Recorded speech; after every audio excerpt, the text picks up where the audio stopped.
Cricket ప్రపంచంలో universe boss Chris Gayle సృష్టించిన విధ్వంసం గురించి ప్రత్యేకంగా చెప్పనక్కర్లేదు. ముఖ్యంగా ఐపీఎల్ 2013లో పూణే వారియర్స్పై ఆయన బాదిన 175 పరుగులు అనేది ఒక అసాధ్యమైన రికార్డుగా నిలిచిపోయింది. దశాబ్ద కాలం దాటినా ఆ దరిదాపుల్లోకి కూడా ఎవరూ వెళ్లలేకపోయారు. అయితే ఇప్పుడు ఒక 14 ఏళ్ల టీనేజ్ సంచలనం ఆ రికార్డును బద్దలు కొట్టగలను అనే ధీమాను వ్యక్తం చేస్తోంది. అతనే వైభవ్ సూర్యవంశీ. బీహార్కు చెందిన వైభవ్ సూర్యవంశీ కేవలం 13 ఏళ్ల వయసులోనే ఐపీఎల్ మెగా వేలంలో రాజస్థాన్ రాయల్స్ జట్టులో చోటు సంపాదించి అందరినీ ఆశ్చర్యపరిచాడు.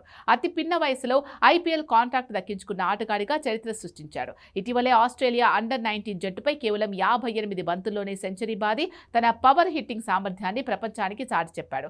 క్రిస్ గేల్ ఆనాడు 66 బంతుల్లో 13 ఫోర్లు 17 సిక్సర్లతో ఆ స్కోర్ను సాధించాడు.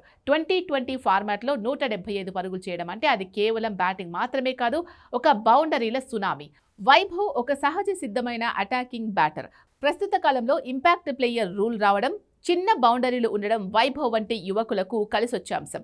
14 ఏళ్ల వయసులో అంతర్జాతీయ స్థాయి బౌలర్లను, ముఖ్యంగా 140 నుంచి 150 కిలోమీటర్ల వేగంతో వచ్చే బంతులను ఎదుర్కోవడం పెద్ద సవాల్. ఒత్తిడిని అధిగమించి సుదీర్ఘ ఇన్నింగ్స్ ఆడడం అంత సులభం కాదు. అయితే సోషల్ మీడియాలో ఈ చర్చ ఇప్పుడే మొదలైంది. గేల్ రికార్డును బద్దలు కొట్టడం అసాధ్యం అని కొందరంటుంటే, రికార్డును పుట్టేదే బద్దలు కొట్టడానికి. వైభవ్ వంటి ప్రతిభావంతులు దేన్నైనా సాధించగలరు అని రాజస్థాన్ రాయల్స్ అభిమానులు ఆశాభావాన్ని వ్యక్తం చేస్తున్నారు. వైభవ్ సూర్యవంశీకి టాలెంట్ ఉంది, ఆకలి ఉంది, కానీ అనుభవం తక్కువ. ఈ ఐపీఎల్ సీజన్లో అతనికి తుది జట్టులో అవకాశం దక్కితే తను ఏం చేయగలడో నిరూపించుకోవడానికి ఇదొక గొప్ప వేదిక.